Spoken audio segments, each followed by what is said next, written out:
everyone. My name is Adisha Alwin, and I'm the Social Media Coordinator, Webmaster, and Marketing Officer of the ESA Student Section. This is day 5 and the last day of the ESA 2020 Student Highlights for this week. We hope to do more of them in the future, but today we're having Mia Howard, our Trailblazing Awardee, who's going to be talking more about her research, her outreach projects, and also about grad school. And then we'll open it up to a live Q&A. But first, let me turn it over to Mia for her to talk about about her and her interests first, and we'll go from there. Okay, hi everyone. My name is Mia Howard, and I am currently a grad student at Cornell University where I'm studying plant biology. I'm going to graduate in, less than 2 weeks, and then I'll be moving on to a postdoc at Indiana University. And my dissertation research is focused on how plants can protect themselves from insect herbivores, and I'm particularly interested in how soil microbes affect how well-defended plants are. And I'm also really interested in outreach, which I guess I'll talk about a little bit later today. We have Callie is also a plant biology person, so she is super into it. And I don't know if you've seen her presentation. She presented her entire presentation with digital art. So that was like one of the coolest. I saw that. That was beautiful. Yeah. So she's in the comments right now. So I was like, just wanted to mention her presentation is like one of the most coolest I've ever seen. All right. So thank you so much, Mia, for sharing who you are. Now I'm gonna have you talk about your research project and your presentation this year. Sure. So one of the things that got me interested in studying plants is that unlike most animals, plants can't run away when something's trying to eat them or if there's undesirable environmental conditions. And as a result, they've evolved a lot of really interesting mechanisms to protect themselves from herbivores, like producing chemical defense compounds that are toxic or deterrent to herbivores, or being able to grow spikes and spines that can deter herbivory. So when I went to grad school, I was really interested in learning more about how plants can defend themselves and what different factors influence how well defended plants are. So I decided to study this in a native plant, tall goldenrod, which is really common. It's native to northeastern North America. I went to Cornell, which is in Ithaca, New York, so there's a ton of goldenrod there. So it was a really convenient species to study because it's really prolific, and there's a pretty big history of studying plant-herbivore interactions in goldenrod, so that was really nice. So in my research, I was trying to understand why some patches of goldenrod plants are more resistant to herbivores than others. I got really interested in this system specifically because Cornell has these really nice field plots that are part of this long-term successional experiment. So we have all these replicated plots that are in different stages of old field or post-agricultural succession. So we grow corn in them, and then we just leave them fallow, so we let whatever naturally colonize in them. And one really unique thing about goldenrod, the plant I study, is that it can persist and be really dominant across many different stages of succession. So all of these plots had a lot of goldenrod. And one really interesting observation was that across these different stages of succession, there are really drastic differences in the levels of herbivore damage on them. So like in early succession, there's a lot of goldenrod, but there's not really a lot of damage, which may be because herbivore populations haven't really built up. But then after 3 or 4 years, almost every leaf on every goldenrod plant is damaged. And then what's really interesting is that in late succession, or about like 13, 14 years, the levels of herbivory drop again, even though the plots are still dominated by goldenrod. And even though these plots were located really close together, so herbivores could fly around theoretically and eat whatever was the most tasty, we found these really drastic patterns in herbivore damage. So we wanted to know why what's causing these differences in herbivores, and it really provided a really nice framework to try to understand the different factors that influence herbivore resistance. So throughout my PhD, I investigated a couple of different mechanisms for how these plants could be becoming more resistant to herbivores over succession. One of them is microevolutionary shifts or changes in the plant genotypes over succession. So we expected that over the course of succession, there might be selection for more resistant genotypes. So one way that we looked at that was that we collected plants from early and late succession, and then we grew them in a common garden in the greenhouse. We propagated them through a couple of generations to try to remove any maternal effects or previous acclimation, and then we compared how attractive they were to different herbivores. And we found that the later succession genotypes were more resistant to herbivores than the earlier succession ones. So we think that genotypic shifts in plant populations is probably one of the major mechanisms that's allowing plants to become more resistant. But what I focused on mostly in my ESA talk are phenotypically plastic shifts in herbivore resistance. So that would be shifts in herbivore resistance due to environmental changes over succession. And I'm particularly interested in microbe-mediated herbivore resistance, or changes in the microbial communities in the soil over succession, and how those could affect the plant's resistance to herbivores. So I don't know, should I keep going or should I wait for questions? You can keep going, and I actually have a couple questions. So you said you used a certain amount of herbivores to expose these plants to. So what were those herbivores? What? Yeah, so in order to determine how resistant a plant was to herbivores, we did different bioassays where we would feed them to the plant tissue to herbivores. So I focused on this leaf-eating beetle, Trirhabda virgata, which is a really common herbivore on goldenrod. It's a specialist on goldenrod, so it only eats Solidago altissimo, what I study, and other plants in the Solidago genus, and I think some other closely related asters. And in our field system, that's the dominant herbivore, so that's why we decided to do that. So I did a lot of different assays where I would put them in a beetle in a dish with the disc of leaf tissue from an early succession plant or a late succession plant, and then observe what they ate. And they tended to eating the earlier succession ones. Yeah.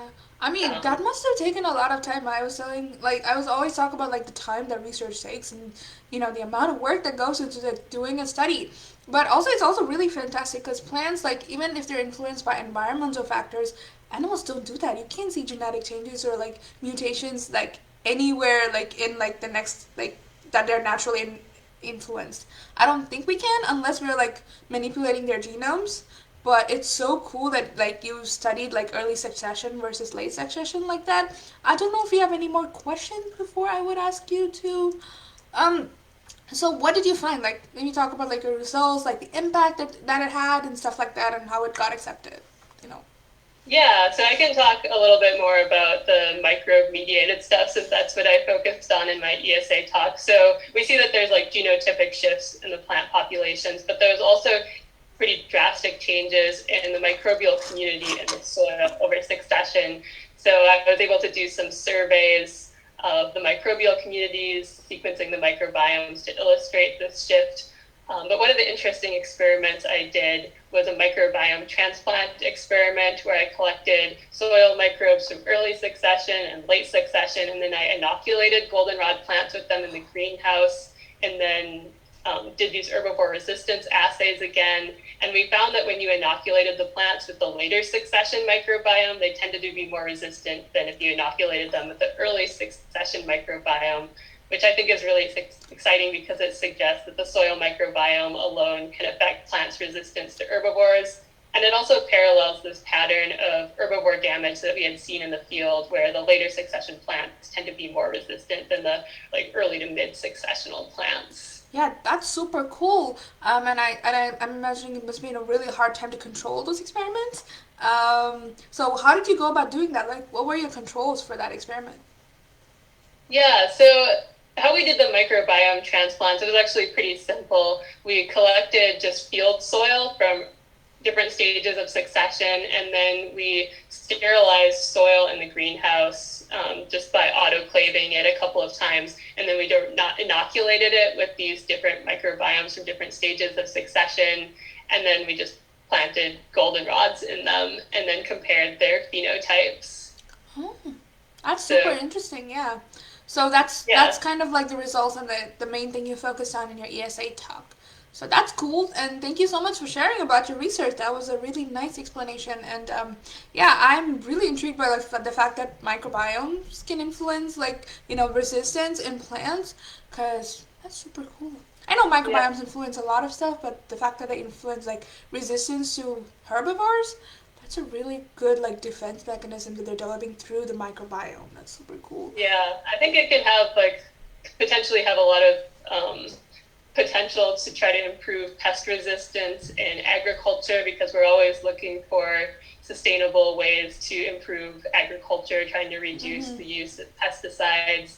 So one of the things that I did along with one of my undergraduate interns last summer, which I talk a little bit about in the ESA presentation, is that we tried to apply this to crops. So we saw with the goldenrod that these late succession microbial communities seem to be conferring greater resistance to this native plant goldenrod, to its specialist herbivore, but there's really not a lot known about if we see this in one plant, can we see it in all these different other plants? So we repeated these experiments, but we used 4 different crop species. We used corn, tomato, cucumber, and lettuce, and then we decided to use 2 common generalist crop pests, the cabbage looper and fall armyworm. And we found that these later succession microbial communities made most of the crops more resistant to the cabbage looper, which was really exciting because it's really similar to what we found in the goldenrod work. However, we didn't see the same pattern with our resistance to the other herbivore, which is also kind of interesting that these micromediated effects may affect different plant species differently, but it also, in terms of herbivore resistance, also depends on what the herbivore is. So a lot of it is there's just a lot of things you found, but I think it's more, I mean, even if you didn't find that it helped like resistance with the herbivore, it doesn't now, so you can like focus on what other thing might be influencing that. So there is no bad result in science, it's all like a result and you kind of build on it. So yeah, that's super cool. If you like find that for like crop, there's a lot of applications there. Yeah, I think one thing that's particularly exciting about this, because there's a lot of interest in trying to use microbes to improve agriculture, but since we saw this in fallow fields on agricultural land, a lot of farmers already incorporate fallow land onto their landscape for other ecosystem services because it provides resources for pollinators or beneficial insects.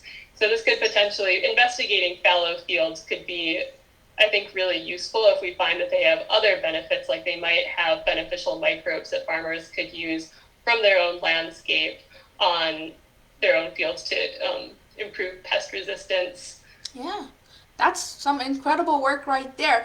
But yeah, so now I think we can move on to like your outreach work. So I just want to reiterate that like Mia is our Science Communication and Outreach Trailblazing 2020 Student Awardee, and congrats Mia. And now we're going to hear about her outreach work. That was, in your application, like all the stuff. I know you did like some fantastic work with like, creating courses for like incarcerated people in prisons. I was like, oh my gosh, that was so cool. Not just me, almost everybody who edited the video with me was like, wow. So we want to hear about like what are your like broad work with outreach? Yeah, sure, thank you. And I was very honored to receive that award. So you deserve it. Full on. One of my main outreach activities has been creating these distance learning programs for people that are in prison, and I did this through the Prisoner Express program at Durland Alternatives Library, which is in Ithaca. So prison outreach is something that I've been interested in for a long time. I guess I won't really get into it, but I think there's a lot that's wrong with our criminal justice system in the U.S. So I wanted to do something that would maybe make being in prison a little less terrible. So I was motivated because after I graduated, I helped out with starting a horticultural education program for a women's prison, which was really a lot of fun. And yeah, working in prisons, I just saw how terrible it is and how bored people are, but also how hungry people are to learn. Because I think there's a lot of people who are in prison that want to use that time to really better themselves and improve their education, but there just aren't a lot of opportunities. I worked in a women's prison, which I can't really talk too much about because there's a lot of rules for prison volunteers, but there tend to be a lot more educational programs in women's prisons than men's prisons. So I wanted to do something when I went to Ithaca that would maybe be more accessible to a wider range of people. And when I got to Ithaca and connected with the Prisoner Express program, I learned that they do a lot of programming through the mail, which I think is really cool because you can end up reaching thousands of people just by sending them things in the mail. So what I did is I started a science education program. They have a lot of different programs for all sorts of topics, like poetry and nutrition and all sorts of different topics that are really cool. They have like a chess club, but they really didn't have many people doing science, so that was a way that I thought that I could contribute. And I also had one of my professors from my undergrad who was teaching a science writing class. So these two things kind of ended up going together because in her class she had her students trying to write summaries of scientific findings for a general audience, and then I was going to start this program that was trying to bring science that was accessible to the general public. So what we did is we had students who were in this class write articles and then submit them to this little science journal that I created, and then we sent them out in this newsletter journal format to, I think, about 400, each of our issues, I think we sent to about 400 people that were subscribing from prisons. And it was really nice, I think, for the students because, like, when you're a student, you're writing all these papers and usually only your professors or maybe your classmates are reading them. But this was like a real audience, a real general public audience of people that were really interested in learning more about science. So for them, I think it was really exciting. We also had the subscribers write responses to different articles, which was really cool because then I could send them back to the students and they could get feedback on their work. And it's always really nice to have people comment on your work because most of them were really positive. They were really thankful for having this nice reading material, and it's just nice to know that people care and want to write articles for you. So I think both the students and the inmates that were subscribing to this really benefited a lot from it. Yeah, that is fantastic. That is so cool. I wish I could have been a part of it, but yeah, I mean, I love writing myself, and if that's something that you could do as well as like reach out to people and just educate them, I don't see, that would be like totally my thing, but I mean, I haven't done it, but I would love to be a part of it. But I want to ask though, so you said science, so like, did you like specifically focus on like ecology, or it was just every field of science? Yeah, so we really didn't limit it, but all the students most of the students that were participating in this were biology students, so they were mostly biology focused, but all sorts of biology, not just ecology. And a lot of them, there are a lot of articles written about like environmental topics because I think that's something that a lot of people are really interested in. But yeah. And so one of the things we did is in our first issue we had the inmate subscribers like answer some questions.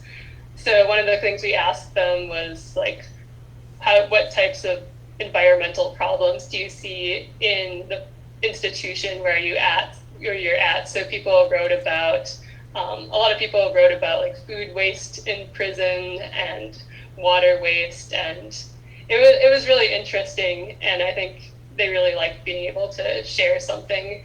Yeah, I mean, yeah, fun. such a nice network you created, and it was via mail. Wow, that's so innovative. I mean, we only know about emails now. I don't know if people remember mail. So did you send letters or did you send mail? So you said mail. So email or mail? It was all like regular U.S. mail because a lot of people who are in prison don't have access to the internet. Some of them do, but the majority of them don't. So we ended up sending these like in a newsletter format, and then they would write letters back to us, and then we would read them, scan them, and then send them back to the student authors so they could read the comments. Yeah, that seems like a lot of work and it's fantastic. Yeah, like Karina says in the comments, like it's so cool. Yeah, that's fantastic. So is there anything else you did with outreach that you want to talk about, or do we want to move on to like grad school? I mean, I would say this like prison program is like my main outreach activity, but I've also participated in a lot of activities on campus at Cornell. Like the entomology department always has an event they call Insectipalooza, where we teach kids, or mostly kids, but I guess anyone in the general public who comes to this event about insects. So that's really fun because I can talk about the insects that I study with people and try to get people to understand that bugs aren't gross. But yeah, it's a lot of fun. Yeah, bugs aren't gross. When I was a kid, I used to have like this little teeny tiny magnifying glass where I could like get beetles and all sorts of bugs, and I would just like, and there was just this like one fly. I never realized, I don't know what fly it is because I was like what 8 or 7, but it had like this multicolor rainbow wing. But I suppose it would have looked cool to like a 5-year-old kid, but you know. So I used to do that a lot, but yeah, but of course people around me thought it was super gross and don't touch it and stuff.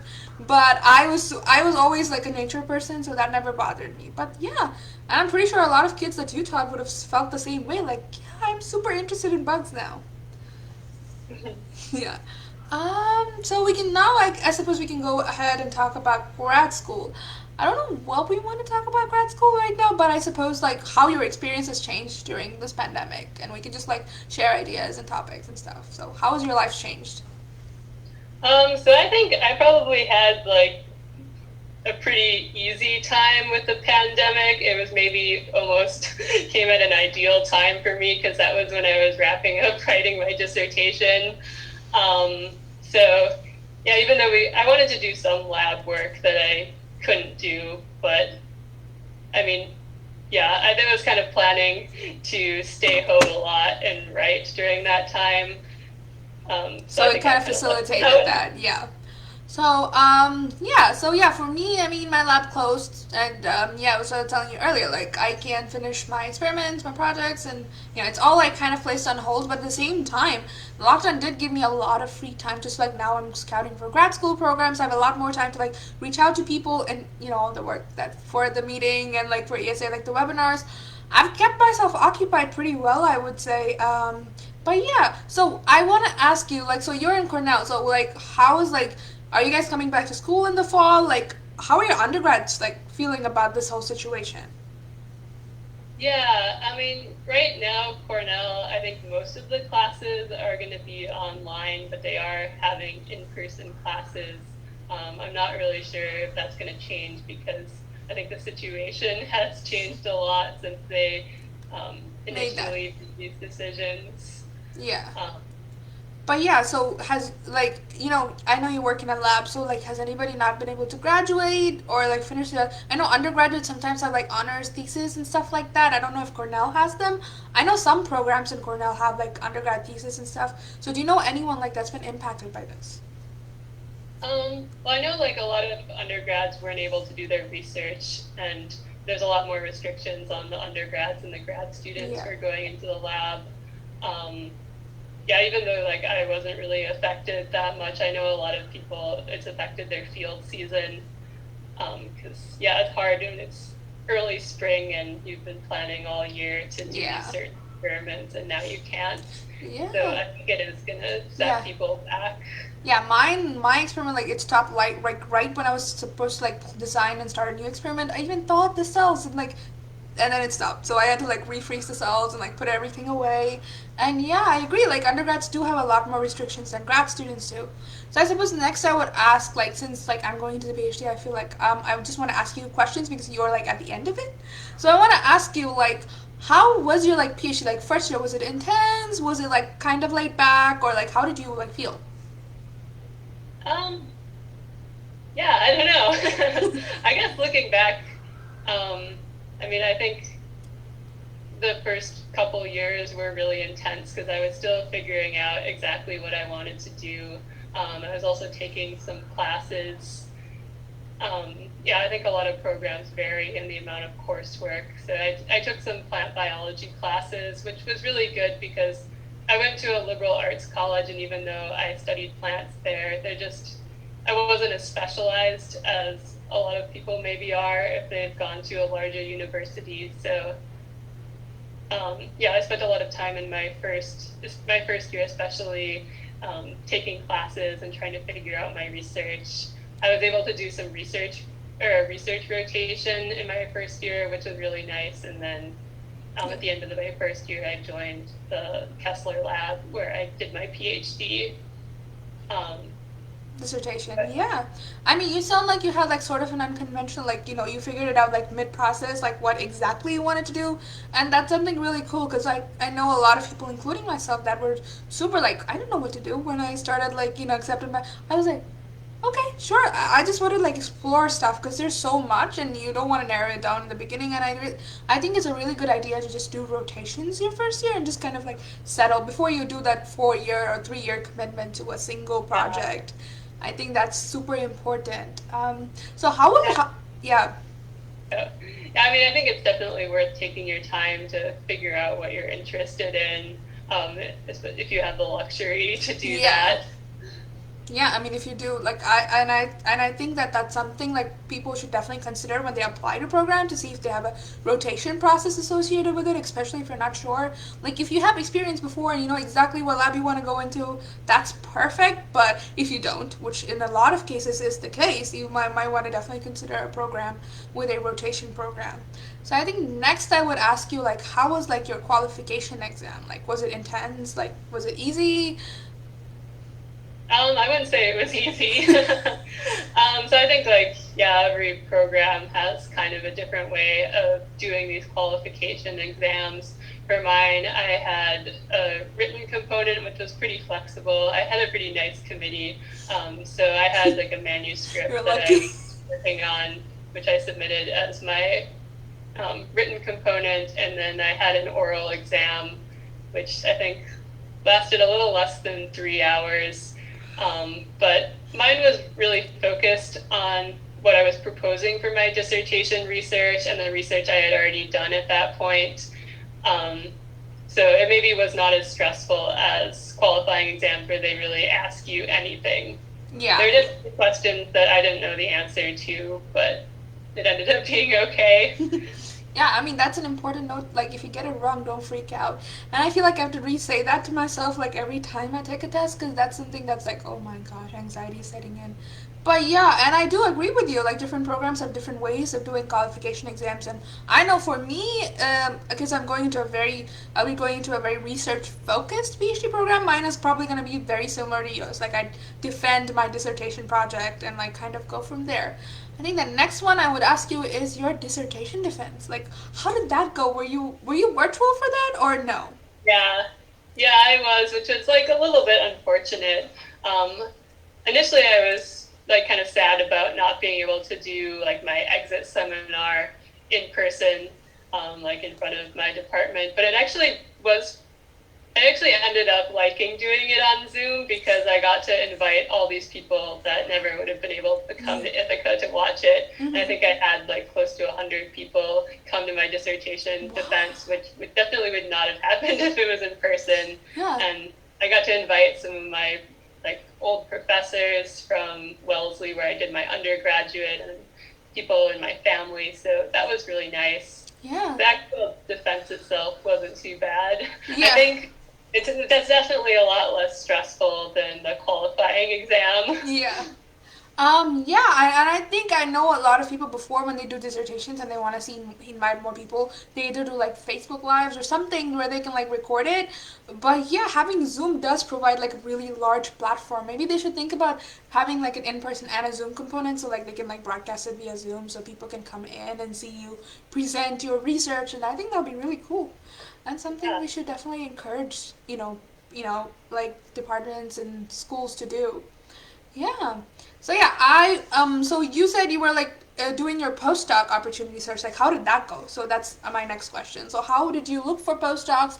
How did you approach them? How did you match with the program you're going into? Yeah, so I started my postdoc search last year at ESA. I had seen an advertisement on Ecolog for a postdoc that I was really interested in, so then I just sent an email to my postdoc advisor, Jen Lau, asking her if she wanted to meet with me at ESA and inviting her to my talk. And she came to my talk, and I was able to meet a lot of the students in her lab, which really helped me solidify that I wanted to apply for that postdoc. So then I applied for the postdoc, and yeah. That's so. Was it this ESA meeting? No, last year in Oh, Louisville. oh right, I was there too. I don't know if I ever met you last year. I mean, you might find my face familiar because I'm the person that ran around the conference like the entire day. But yeah, that is so cool. ESA seems to be like the start of your new career path. Like, hey, two Yeah, for the it was club. really nice. Yeah. And yeah, I think like being able to meet like the other people in the lab like in person was really nice. So I think that's one thing I kind of miss about ESA being Yeah. virtual. You don't kind of have these random interactions with other people. Yeah, I mean, if this was an in-person meeting, we would be doing this like sitting together. I wouldn't be doing a Zoom live. I mean, Zoom and broadcasting into Facebook. My plan initially was when this was still like in person was just to like go around, get as many students as I can, and then to kind of talk to them like after their presentations to get like that little Facebook highlight and like Instagram highlight. But yeah, I would have definitely like met you in person because I would be at the mixer where your award ceremony would have been. So yeah. I mean, I do miss that, but hopefully we can get back in person next year and hopefully everything settles down before then. Yeah. I don't know what else I want to ask you. Like, you gave me like all the things that you did through grad school, and I think we can open it up to questions now. So before we open it up to questions, let me just like kind of conclude the YouTube video so I can like get a clean cut.